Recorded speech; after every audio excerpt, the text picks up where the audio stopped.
திருமதி சக்திகா மோன்சரவன் அவர்களை பேச அன்போடு அழைக்கின்றேன்.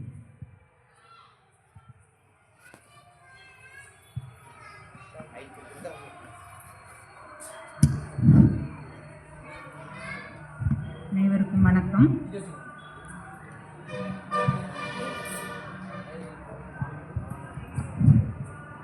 அனைவருக்கும் வணக்கம். ஓம் பூர்புவஸ்வஹ தத்சவிதுர்வரேண்யம் பர்கோ தேவஸ்ய தீமஹி த்யோ யோ ந பிரசோதயாத். இது காயத்ரி மந்திரம். உங்க எல்லாருக்குமே தெரியும். நான் ஏன் இந்த மந்திரத்தை சொல்றேன் அப்படின்னா, காமராஜ் மேல்நிலைப் பள்ளி ஒளி சக்தியால் தன்னை மெருகேற்றி கொண்டிருக்கிறது. நம்ம காமராஜ் மேல்நிலைப் பள்ளியில் பார்த்தீங்கன்னா தலைமை ஆசிரியர் அறையில் குத்துவிளக்கு ஏற்றி தீபத்தை தான் வழிபடுறாங்க. இந்த பள்ளியை தெய்வீகமாக உணர வைப்பது அந்த ஒளி சக்தி.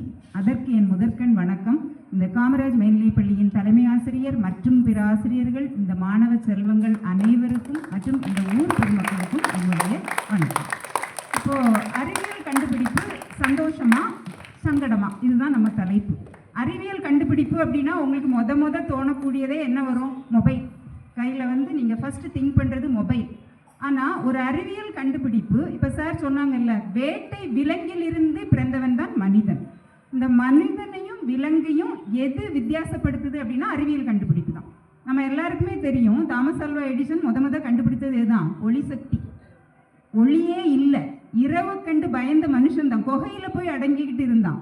ஆனால் பல்பை கண்டுபிடிச்சு, மின்சார பல்பை கண்டுபிடிச்சு சுவிட்ச் போட்ட உடனே ஒளி கிடைக்கிறது. தாமஸ் ஆல்வா எடிசன் பல்பு கண்டுபிடிச்சார்.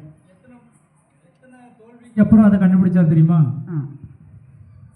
எத்தனை முறை அவர் தோல்விக்கு பிறகு அந்த வெளிச்சத்தை கண்டுபிடித்தார் என்று தெரியுமா? எவ்வளோ?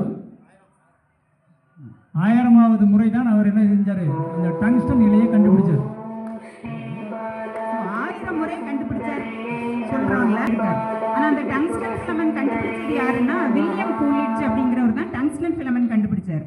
இந்த தாமஸ் ஆல்வா எடிசன் கண்டுபிடிச்ச எல்லா ஃபிலமெண்ட்டும் ஃபெயிலியர் தான். அப்போ அவங்கள்ட்ட கேட்குறாங்க, 999 முறை நீங்கள் ஃபெயிலியர் ஆகிருக்கீங்களே, உங்களுக்கு கவலை இல்லையா அப்படின்னு. அப்போ அவர் சொல்றாரு, நான் அதுவுமே என்னுடைய கண்டுபிடிப்பு தான். 999 ஃபிலமெண்ட் எரியக்கூடியது அல்ல என்பதை நான் கண்டுபிடித்தேன் அப்படின்னு சொல்றாரு. அதனால தான் நம்ம ஸ்டூடெண்ட்ஸ் எல்லாருக்குமே தெரியணும், இன்னைக்கு வரைக்கும் டங்ஸ்டன் ஃபிலமெண்ட்டுக்கு